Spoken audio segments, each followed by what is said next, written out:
प्रधानमंत्री जी का, cultural ministry का, कि आप लोगों ने कोलकाता में प्रोग्राम बनाया, लेकिन किसी को आमंत्रण करके, निमंत्रित करके उसको बेइज्जत करना ये आपको शोभा नहीं देता है। मैं फिर आप लोगों को कहेंगे, any on protest of that I am not telling anything. जय हिंद, जय बांग्ला।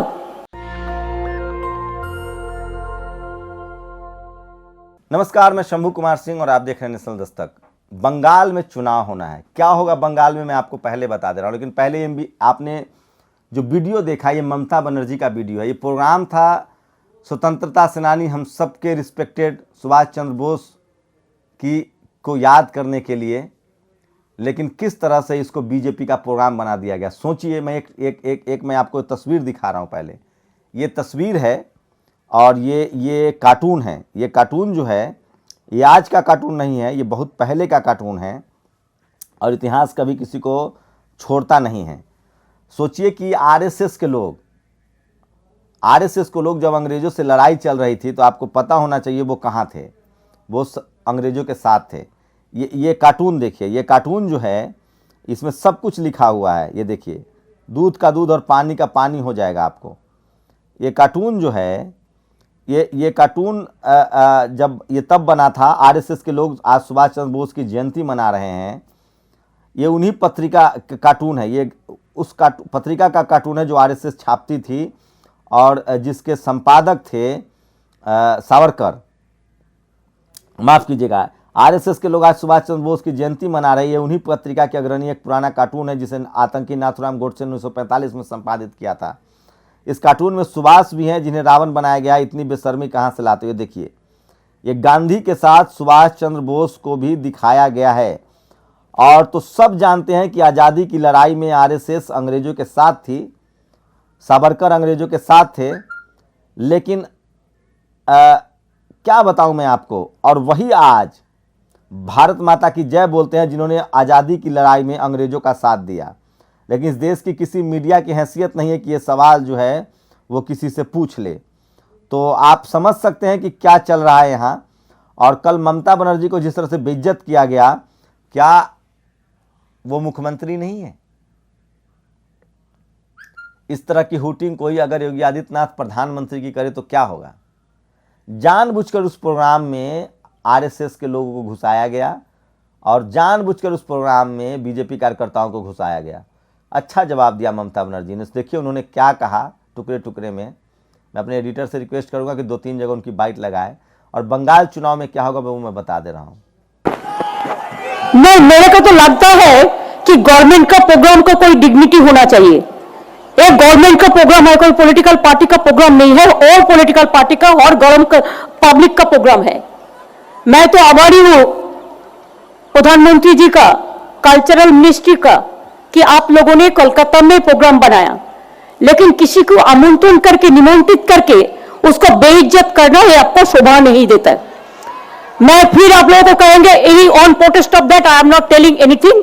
जय हिंद, जय बांग्ला। बंगाल चुनाव ब्राह्मणवाद का गढ़ है। जिन जिन राज्यों में जाति को लेकर बहस नहीं होती है, जहां अम्बेडकरी और फूले पेरियार का आंदोलन नहीं पहुंचा है, जहां के लोग SC ST OBC का खेल नहीं समझते हैं, बात नहीं जानते हैं, संविधान के प्रति नहीं सचेत हैं, वहाँ ये होगा। कल तक जो लोग जो जनरल कैटेगरी के लोग लेफ्ट में थे, वही आज बीजेपी में चले जाएंगे। 30 साल तक वहाँ लेफ्ट की सरकार रही। कैसे हुआ कि वहाँ आरएसएस पनप गया? बिहार में क्यों नहीं पनपा? तो जो कल तक लाल सलाम था, वही आज आरएसएस हो जाएगा। और मुसलमानों का वोट 3 जगह बढ़ जाएगा। ओवैसी साहब को जाएगा, ममता बनर्जी को जाएगा, और आपको बता दें कि कांग्रेस को जाएगा। इस देश के मुसलमानों को उसी दिन सत्ता मिलेगी, ताकत मिलेगी, जिस दिन वो एकमुश्त वो चुनाव जीते हारे। अगर बंगाल के सारे मुसलमानों ने एकमुश्त ओवैसी साहब को वोट किया तो उसकी रक्षा हो सकती है, लेकिन उसका वोट बटेगा तो नहीं होगा। मुसलमानों को अपना रिप्रेजेंटेशन खोजना पड़ेगा और शेड्यूल कास्ट OBC के नेताओं को एक गठबंधन बना के चुनाव लड़ना पड़ेगा। सिर्फ मुसलमान ही क्यों चिंता करे कि बीजेपी आ जाएगी। SC ST OBC की भी जिम्मेदारी, जिसको हिंदू बनाया जा रहा है। और मैं फिर कह रहा हूँ, जिस CAA NRC का डर दिखाया जा रहा है, आसाम में 70% 80% CAA NRC के चपेट में आने वाले SC ST OBC हैं। अरे तुम हिंदू नहीं हो मेरे भाई, तुम SC ST OBC हो संविधान के हिसाब से। तुम सनातनी होते तो तुम मंदिर में पूजा कराते।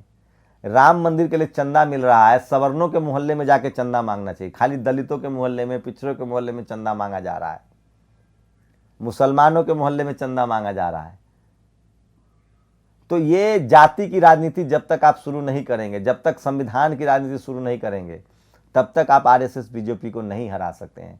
जितना हिंदू मुस्लिम करने वाले लोग हैं, सारी मीडिया पिछले 1 महीना से बंगाल की खबर दिखा रही है। आपको नहीं पता क्यों दिखाया जा रहा है? ऐसा तो है नहीं कि बंगाल में पहली बार चुनाव हो रहा है, बंगाल में बीजेपी को लाना है, तो वहां दिन रात हिंदू मुस्लिम, जैसे ही वहां अगर कोई वहां चाहता है कि बीजेपी ना आए तो उसको अम्बेडकरी आंदोलन की बात करनी पड़ेगी, उसको जाति का डिस्कोर्स खड़ा करना पड़ेगा, उसको यूपी बिहार की तरह जाति का डिस्कोर्स खड़ा करना पड़ेगा। यूपी में अगर बीजेपी आ भी जाएगी तो उसे किसी पिछड़े को अपना नेता मानना पड़ेगा। धोखे से बाद में छल हो जाए, लेकिन नेता तो केशव प्रसाद मौर्य ही थे, आज ही बीजेपी का अध्यक्ष स्वतंत्र सिंह ही है। बिहार में आज ही पिछड़ा का नेता ही होगा जो 2 डिप्टी सीएम और गृह मंत्री बनाना ही पड़ेगा। तो अगर आप SC ST OBC हैं तब आपको SC ST OBC की राजनीति करनी पड़ेगी, नहीं तो आप हिंदू मुस्लिम की राजनीति से नहीं जीत पाएंगे। ममता बनर्जी यही गलती कर रही हैं। ओवैसी साहब के हाथ जितना मजबूत होगा, मुसलमानों का रिप्रेजेंटेशन उतना मजबूत होगा। मैं फिर कह रहा हूं, बंगाल चुनाव बीजेपी जीतेगी, क्योंकि वहां जितने लोग जो लेफ्ट ने वहां बहुत बड़ी गलती की है, उसने कभी अम्बेडकरवाद को पनपने नहीं दिया, आरक्षण को उसने लोगों को समझने नहीं दिया। वहां सिर्फ हिंदू मुस्लिम किया गया, उसी की फसल काट। मैं फिर कह रहा हूं, ये सारे पाप कांग्रेस के हैं। कांग्रेस जिसको चुप अंधेरे में करती थी, रात के अंधेरे में करती थी, बीजेपी उसको खुलेआम कर रही है। जिस दिन इस देश में बीजेपी छा जाएगी, पूरे दुनिया में, पूरे देश में बीजेपी आ जाएगी, तभी जब SC ST के, आपको क्या लगता है बीजेपी सिर्फ मुसलमानों को तो मारती है, डराती है? अधिकार तो SC ST OBC के छीने जा रहे हैं। आरक्षण आपका खत्म हो रहा है, भीख आपसे मंगवाएंगे, सब्जी आपसे बिचवाएंगे, ठेला आपसे लगवाएंगे। मुसलमानों की हालत तो दयनीय हो गई है। अब जो SC ST OBC के लोग जो आरक्षण से नौकरी पा रहे थे, अब आपकी हालत खराब होगी। जीतने दीजिए उनको बंगाल, तब आपको पता चलेगा असली उपद्रव। तो मैं फिर कह रहा हूं, ममता बनर्जी की हैसियत नहीं है बचा ले, लेफ्ट की हैसियत नहीं बचा ले। वहां बचा सकती है BSP, वहां बचा सकते हैं ओवैसी। अगर BSP, ओवैसी, OBC के नेता अखिलेश यादव, तेजस्वी यादव, ये सब जाके कैंपेन करे, जाति के डिस्कोर्स को खड़ा करे, तभी वहां बीजेपी को रोका जा सकता है। नहीं तो बीजेपी का आना वहां तय है, क्योंकि मुसलमान वोट टुकड़ों में बढ़ जाएगा और SC ST OBC का वोट सवर्णों के साथ हिंदू के नाम पर बीजेपी के पास जाएगा। और ये सबका जिम्मेदार सिर्फ लेफ्ट है। लेफ्ट ने वहां जिस तरह से जाति को लेकर डिस्कोर्स नहीं शुरू होने दिया और धर्म को लेकर जिस तरह से उसने तुष्टिकरण किया है, लोग भन्नाए हुए हैं। और मैं फिर कह रहा हूं, चाहे वो केरल हो, चाहे पंजाब हो, जो लेफ्ट है वही राइट है, जो राइट है वही लेफ्ट है। ये बात SC ST OBC और माइनॉरिटी को समझना पड़ेगा। आप लोग की क्या प्रतिक्रिया, अपनी प्रतिक्रिया जरूर दीजिए। शुक्रिया। नेशनल दस्तक की आपसे गुजारिश है कि अगर इसको बचाना चाहते हैं तो नेशनल दस्तक को सब्सक्राइब करने के लिए रेड कलर के सब्सक्राइब बटन को दबाएं, फिर बेल आइकन की घंटी दबाएं। नेशनल दस्तक को बचाने के लिए बहुत जरूरी है कि हर खबर को शेयर करें, लाइक करें, कमेंट जरूर करें।